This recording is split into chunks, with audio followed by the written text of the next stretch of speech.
Bonjour Rachida Dati, merci d'être avec nous ce matin. Bonjour. Vous êtes maire Les Républicains du 7e arrondissement de Paris, on le disait, mais vous êtes aussi l'une des voix qui porte et on vous entend aujourd'hui au sein d'une droite qui traverse une période difficile, c'est le moins qu'on puisse dire après le score inférieur à 5% de Valérie Pécresse à la présidentielle. Pour les législatives, comment vous voyez les choses? Vous avez aujourd'hui une centaine de députés. Il n'est pas certain que vous retrouviez un tel nombre de députés. Est-ce que vous gardez un certain optimisme?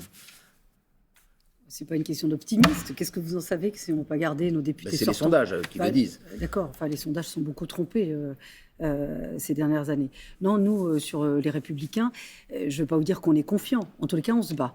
On se bat. Vous battez pourquoi On se bat parce qu'aujourd'hui, pour avoir une majorité. Aujourd'hui, les Républicains, il est important qu'on soit à l'Assemblée nationale pour être un contrepoids, évidemment, au sein de l'Assemblée nationale. Pourquoi il est nécessaire d'être un contrepoids? Pour mener des réformes importantes dans l'intérêt du pays et dans l'intérêt des Français. Les candidats, les Républicains, qu'ils soient sortants ou candidats ou nouveaux candidats, ce sont des candidats qui sont ancrés localement, qui sont dans une proximité. Et à chaque fois que nous avons eu cet ancrage local, que nous avons eu cette proximité, que nous avons évidemment des propositions concrètes à faire aux Français, les Français nous ont répondu favorablement. On l'a vu pour toutes les élections locales, que ce soit les municipales, les départementales et les régionales. Et mais moi, les élections nationales ne vous sourient pas depuis plusieurs années. Monsieur Widinter, moi je pense que la France, et je le répète systématiquement, elle est majoritairement à droite dans ses valeurs, ses préoccupations et ses attentes. Qu'est-ce que cela veut dire? Ça veut dire que les Français, que veulent-ils aujourd'hui? Ils veulent plus de sécurité, ils veulent plus d'autorité, ils veulent qu'on réduise les inégalités. Mais ils choisissent d'autres candidats que les vôtres pour défendre ces idées. Oui, ils veululent qu'on revalorise le travail, ils veulent qu'on ait plus de liberté d'entreprendre. Voilà ce qu'attendent les Français. Et donc aujourd'hui, c'est ce que nous incarnons, c'est ce que nous portons.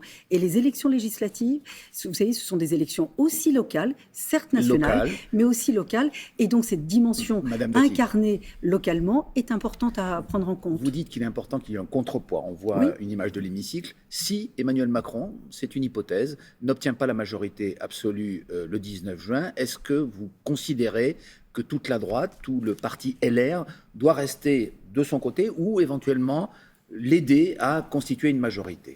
Vous savez, la droite, les Républicains et le centre, nous sommes un parti de gouvernement. Nous sommes un parti responsable. Et donc, nous serons un bloc décisif dans l'intérêt de notre pays. Et donc, nous mènerons nous-mêmes, nous ferons des propositions pour réformer le pays. Mais si les réformes vont dans le bon sens, bien sûr que nous soutiendrons. C'est arrivé, c'est ce qui s'est passé. Au cas par cas, donc pas question de former une alliance avec c'est ce qui s'est passé le parti lors de d'Emmanuel cette Macron. dernière mandature, quand les réformes allaient dans le bon sens, elles ont été soutenues par ma famille politique. Oui, mais vous l'avez souvent critiqué. La plupart du temps, les Républicains ont été dans l'opposition. Merci. Mais est-ce que demain, vous pourriez faire partie d'une majorité? C'est ma question. Merci de nous accorder la faveur de pouvoir être critique vis-à-vis de ce pouvoir quand ça ne marche pas. Est-ce que la sécurité, ça marche, Monsieur Wittenberg? Est-ce que l'école, ça marche, Monsieur Wittenberg? Il y a beaucoup de choses à améliorer. Est-ce que la liberté, ça marche, pour Monsieur Wittenberg? Est-ce que les inégalités ont été réduites? Est-ce que la pauvreté a été réduite, Monsieur Wittenberg?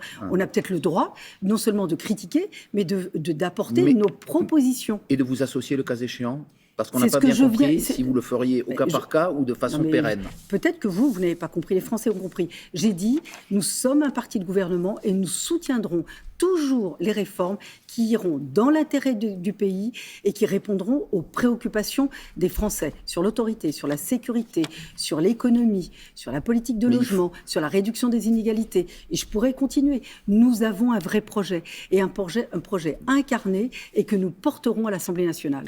Vous avez un ami en politique, très cher, quelqu'un qui vous aide aussi dans votre carrière depuis longtemps, c'est Nicolas Sarkozy, l'ancien président de la République. Or aujourd'hui, certains à droite lui reprochent de sa mansuétude vis-à-vis d'Emmanuel Macron, de soutenir des candidats, certains comme dans les Alpes-Maritimes, qui sont opposés à des candidats estampillés par les Républicains. Est-ce que Nicolas Sarkozy fait toujours partie de la famille politique que vous représentez ? Bien sûr, mais c'est un homme de droite. C'est quand même le dernier grand président de la République de notre famille politique. Il se rapproche d'Emmanuel Macron. Mais non, mais il n'est pas dans une cuisine politicienne, il n'est pas dans une cuisine partisane. Ça a été un grand chef d'État, c'est un homme de droite. Voilà. Il a des convictions et des valeurs, et je le respecte pour ça. Et d'ailleurs, vous savez, si on se bouscule tant pour aller le voir, pour discuter avec lui de politique, c'est qu'il y a encore une raison. c'est qu'il y a une véritable raison. Et donc aujourd'hui, il n'est pas dans une tambouille partisane ou politicienne, il a une vision pour la France. D'ailleurs, le président est-ce que vous êtes d'accord quand il va soutenir des candidats opposés à LR? Il n'est jamais allé soutenir qui que ce soit.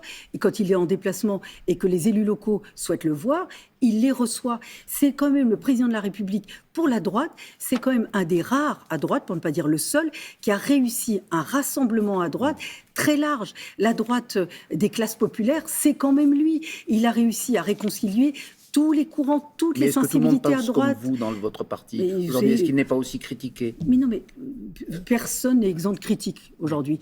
Mais en tous les cas, il a été un grand chef d'État. C'est une incarnation, une figure importante de notre famille politique.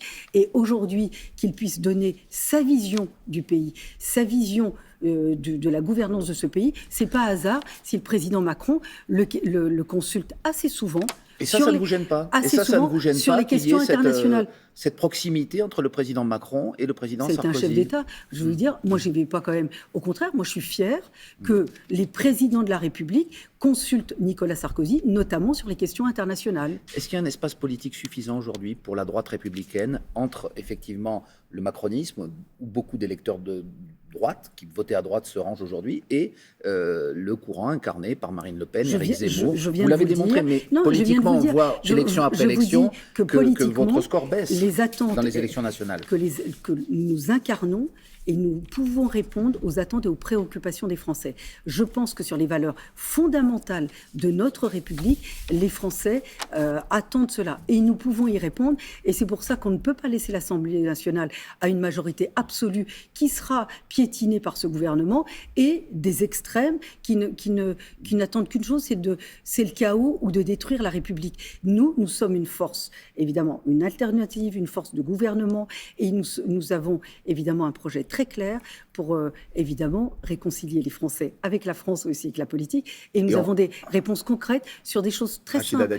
L'autorité, la sécurité, le travail, on parle de politique nationale, il nous reste 2 minutes pour parler de politique plus locale, parce que vous êtes aussi, tout le monde le sait, la première opposante d'Anne Hidalgo à la mairie de Paris. Alors là, il y a les législatives dans 2 jours, mais vous avez déjà la tête, dans les élections municipales, puisqu'elles auront lieu dans 4 ans. Mais vous ne cessez de reprocher, on l'a encore vu au dernier Conseil de Paris, le 31 mai, à Anne Hidalgo, sa légitimité en tant que maire de Paris. Vous lui reprochez, en somme, d'avoir réuni 1,7% des voix à la présidentielle, mais en même temps, elle est légitime comme maire de Paris. Elle a été élue dans les règles en 2020. Non, mais le score d'1,7%, c'est pas un reproche, c'est un constat, c'est une réalité. Mais en quoi ça la rend illégitime à la tête de la ville de Paris? Quand vous êtes à ce point désavoué par les électeurs, et les électeurs de votre ville, les électeurs de la ville dont vous êtes maire. Oui, mais ne votez pas pour elle à la municipale. Non, mais quand vous êtes à ce point désavoué, il y a un problème, vous avez un problème de légitimité. C'est la première fois que Mme Hidalgo se présentait sur son nom. Les élections municipales, jamais Mme Hidalgo s'est présentée sur son nom. Mais elle ne se présentait pas pour diriger Paris, Madame Dati. Je ne peux pas finir une phrase. Allez-y. Non, mais à chaque fois qu'elle s'est présentée sur son nom, elle a été battue. À chaque fois, depuis 2001, Mme Hidalgo se présente sur son nom, elle est battue. Sur cette élection, elle n'est pas élue sur son nom, elle a été élue dans le 11e arrondissement en étant 2e de liste. Et donc, elle n'a pu être maire. Elle n'a pu être maire que grâce à une alliance et un attelage avec d'autres formations politiques. Aujourd'hui, Paris s'éteint petit à petit. Paris se dégrade à vitesse grand V. Nous, on a des propositions, on contre tous les projets de destruction de Paris. Où elle doit, selon vous, est-ce qu'elle peut garder son mandat jusqu'en 2026? C'est une question. Aujourd'hui, être désavoué à ce point par vos électeurs, par vos administrés, ça pose un problème de légitimité et donc vous ne pouvez pas imposer des projets de manière autoritaire aux Parisiens. Donc soit on revient à une concertation et à une consultation des Parisiens sur les projets à venir, mais elle n'a pas la légitimité pour pouvoir les imposer aux Parisiens. Je vous le dis. Elle peut quand même rester maire de Paris. Elle a été élue. Donc vous respectez au moins légalement... Merci, je respecte. Moi, je suis très légitimiste. Je respecte les institutions. Elle est élue jusqu'à 2026. Mais avoir été désavoué à ce point par vos électeurs, ça doit vous faire réfléchir. Sur encore une fois une élection nationale, il faut quand même le préciser. Oui, mais vous avez quand même des électeurs locaux.